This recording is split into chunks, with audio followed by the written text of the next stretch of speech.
All right, here we go. 19.3, 19.4, 19.5. So starting on page 529 of the textbook, starting where for reaching further for fossil fuels. So we talked about this chart up at the top real quick in the last lecture, talking about the peak oil, like the most amount of extraction was occurring somewhere, I don't even know what that would be, 2005-ish, and it's kind of starting to go down from there.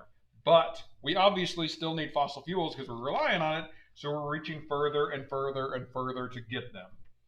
So what I wrote on page 530 here, okay, there's new technologies going on. Okay, so there's a thing called the secondary extraction. So they basically, it's a lot more expensive. And why am I out of focus a little bit? I'm not sure how to focus myself. There we go. All right. So new technologies, secondary extraction, they're more expensive and therefore driven by market price. So they do what's called directional drilling. So instead of just the traditional, you drill down straight down and kind of grab it from there, now they go out, drill straight down, but then they start drilling horizontally, like left to right, like parallel to the surface of the earth. That's what they're starting to do. Okay, there's also a thing called hydraulic fracturing or fracking, which we've talked about, like that's doing more, causing more earthquakes in Oklahoma. So it's really, really, really high pressure water, and it uses a lot of water, of fresh water, like drinkable water. That's what they're using. But they chemically treat it and they break the rocks apart. This releases that methane that's trapped. Okay, the sand or the small glass beads are injected to stabilize the rock as gas and oil are extracted, which somewhat helps, but like we've seen, it's not always helping. This picture up here is just kind of a good example of like what it used to look like. And now look at all the mining that's happened. It's basically kind of like tearing apart the environment because we're searching for fossil fuels. One of the things we're also doing, moving to page 531, is we're doing offshore drilling. So they're doing it more and more and more. And since climate change is happening, ice is melting. So more of the ocean is opening up, like the Arctic. That's where they find a lot of the oil reserves. That's kind of more and more being open to that occurring. Now this picture here, okay, they call them kayak activists or kayaktivists. You can see right there. This is actually kind of an interesting story. There's kind of red, or they talk about it right here. So they talk about today, all eyes are on the Arctic and so on, so on, so on. So far, Royal Dutch Shell has been the only company to pursue offshore drilling in Alaskan waters. But basically for them, everything's gone bad. So if you want to read that paragraph right there, that's kind of an interesting paragraph to kind of show that nothing good has been going on. They lost about $7 billion in investments and didn't get anything out of it. Which, from an environmentalist and environmental science perspective, I kind of like that. All right, so now we're talking about these unconventional fuels. And we've talked about this a little bit last time, talking about the oil shale, the shale oil, and the methane hydrates. So they have big potential. Okay, so they talk about, like the very top here, talk about the world's known deposits of oil shale may contain 3 trillion barrels of oil, which is more than all of the world's conventional crude oil, but most of this will not be easily extracted. So there's a ton of it out there. It's now just really, really, really hard to get.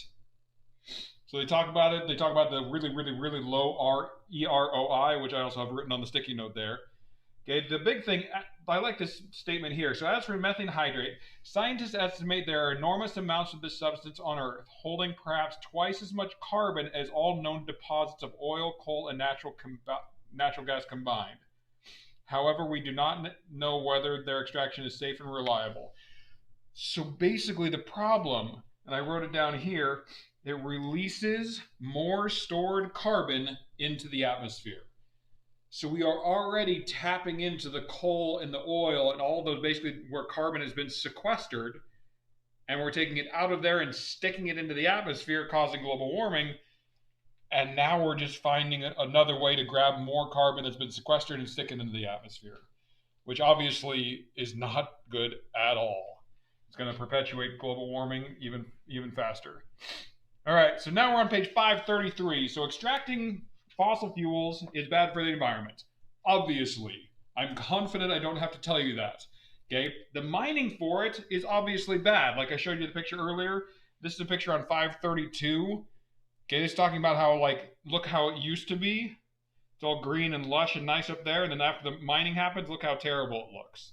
Obviously bad for the environment, you know, animals losing their houses and everything. But transport of that oil, like on rails, that happens.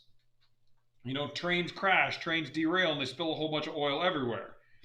Okay, transportation of it, like we talked about the Keystone Pipeline. Okay, if that spills right over that massive aquifer, that whole part of the country is in trouble because their aquifer and their freshwater supply is now tainted and contaminated. So the thing I wrote there is be able to explain how the environment is harmed by both.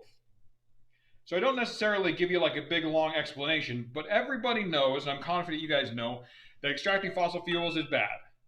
Bad for the environment. Also, when they are transported, it can also be really bad.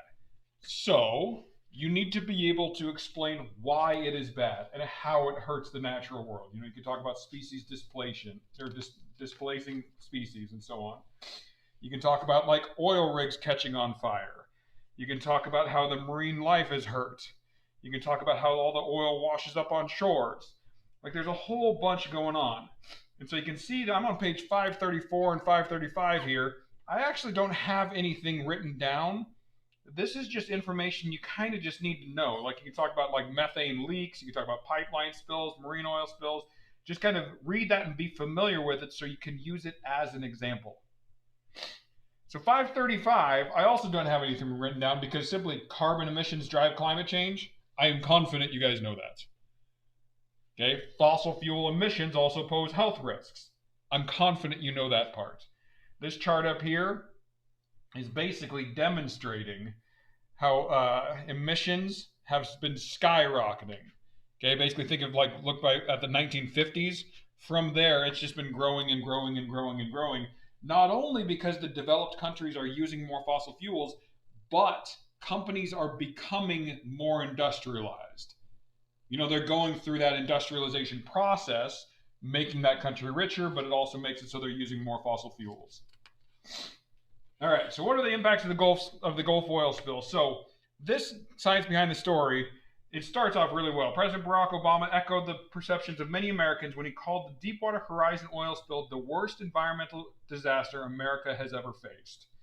And hopefully you guys know this story. Deepwater Horizon was an oil rig off in the Gulf of Mexico. Like you can see, you know, Louisiana, Mississippi, Alabama, and you can see basically with the red, that's really bad. They're heavily impacted. And just the amount of just devastation that came from this was just awful. And literally, we're still seeing that. You know, with animals and the sediment on the ocean floor there just being caked in oil. So now I'm moving on to page 538.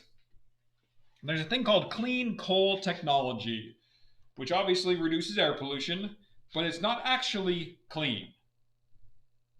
So don't think of it as like, oh, that's really great for the environment. No, it's not great. It's better, but it's not in any sense of the word clean or great. Okay, it's just simply like we're taking a really, really, really small step in the right direction, but we need to take much, much, much bigger steps and switch ourselves to those renewable energy sources. So we capture and store carbon, so converting CO2 pollution into liquid, then storing it underground. Okay, this is a long way from perfection in large-scale implementation, but this picture down here is basically demonstrating what they got going on.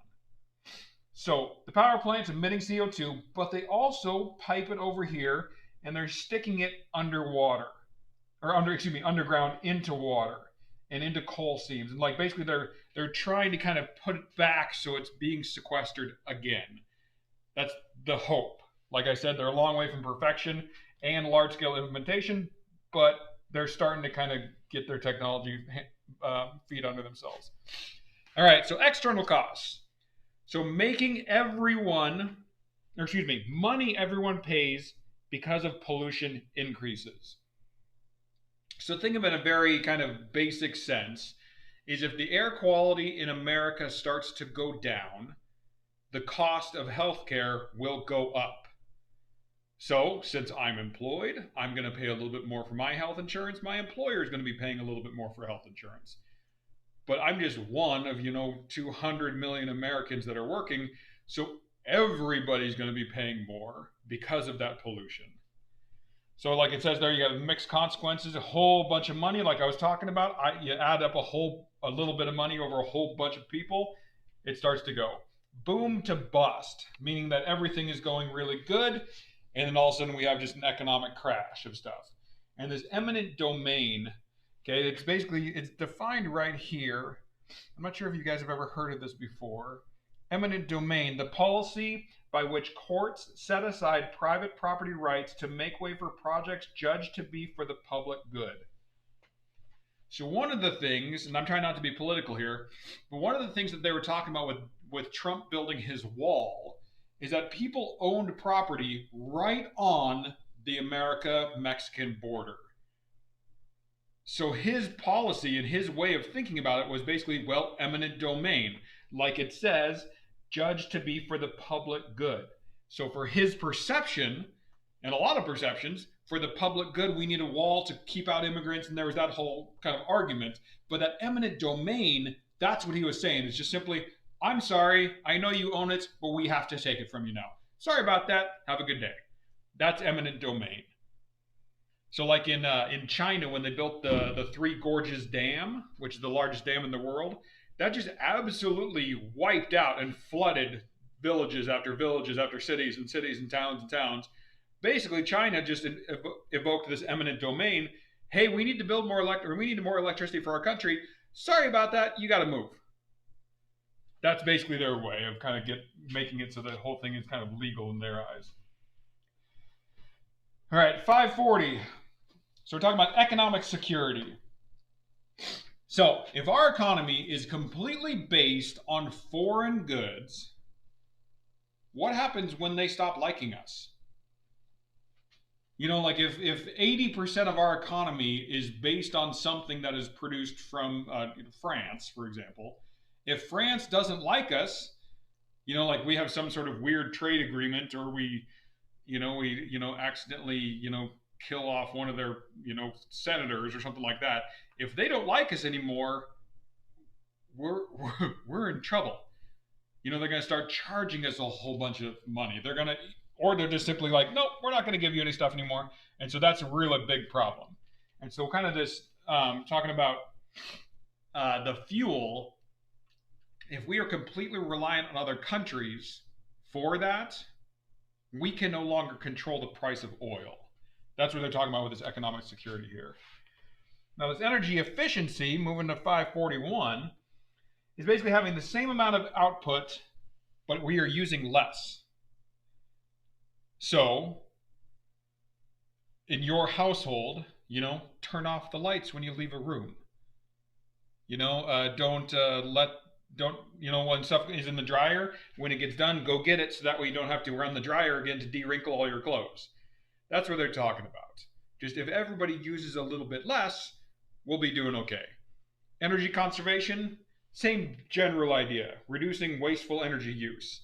I don't want to leave the lights on in the garage all night long because I'm just wasting energy at that point.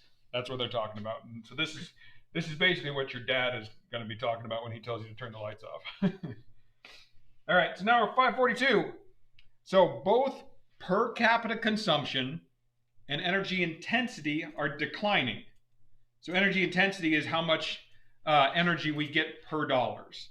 So if the more, the better technology gets for a hydroelectric dam, it's going to become cheaper, which is a very good thing, especially here in Washington because we have lots of hydroelectric dams. So these charts here is what I'm talking about here, what's going on. So you can see, look how the energy is increasing in the United States to what, probably in the mid-1970s, and now it's starting to decline. And that's a good thing. We're kind of, like I said, a lot of times I'm talking about awareness of a problem will cause change. That's kind of what we're dealing with. We're going down. But look at the average of the world. And then look at us. We're not doing so hot. Okay? Canada's using more energy per capita than we are, which is nice to see that Canada isn't great at everything. All right, so the energy intensity is here. Basically, you can see how prices are dropping over time, thankfully. All right, so there's also a thing called cogeneration, which I like this. Basically, excess heat is used for something else than what it was actually used for. So excess heat is used for something else, rather than like tapping into the electricity and like turning on your stove. Well, just use the excess heat that was gathered by your house somewhere else. So you can see this right here, a thermogram reveals heat loss from buildings. So that house isn't containing its heat very well. So they are going to be paying more money to heat their home than those guys are, because they're not losing as much energy as he is. So that's kind of the thing I was talking about with that cogeneration and stuff like that. So now fuel efficiency has been going up for decades. You know, like it used to be like a sedan would get, 20 miles a gallon. Okay, now my sedan, I drive a Subaru Crosstrek, that thing gets 32 miles per gallon, which is great. So you can see, look at like 1975 compared to 2015. It used to be where we're looking at 12 miles per gallon for a truck. Now we're sitting at like 21 miles per gallon. So it's getting better, which is good. Like California is really ambitious. I think I saw a thing that California is going to try and require all sedans to get 60 miles per gallon in like 10 years or something like that. And they're starting to require electric vehicles, all that kind of stuff. California typically is the nationwide driver on this stuff, because California, I think I read somewhere, it's like 30% of all cars bought in the United States are in California. There's a ton of cars going on there. All right, last page. So there's a thing called the rebound effect. So I'm going to drive more because my car is better, which is a weird way to think about it. But like, if I had, a sedan that got 15 miles per gallon, I'd be very aware of that. Okay, I should only drive, 15 miles per day. But then I get a brand new car. Oh, great, it's 32 miles per gallon. Oh, this is awesome. Okay, so I'm going to go to school and I'm going to go to work, and then I'm going to go, I'm going to go to the gym, and then I got to go to the grocery store. And then, I want to go out to Applebee's, So basically, instead of me driving my 15 mile per gallon car 15 miles a day, now I'm going to drive my 32 mile per gallon car 40 miles per day.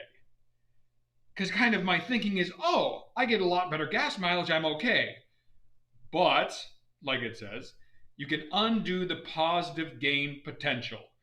So if I went from 15 miles per gallon doing 15 miles a day, and then I went to 32 miles per gallon driving 15 miles a day, I've literally just cut the cost of fuel for myself in half.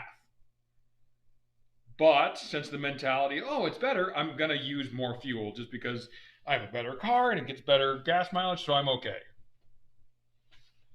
All right, leave me some questions so we can chat.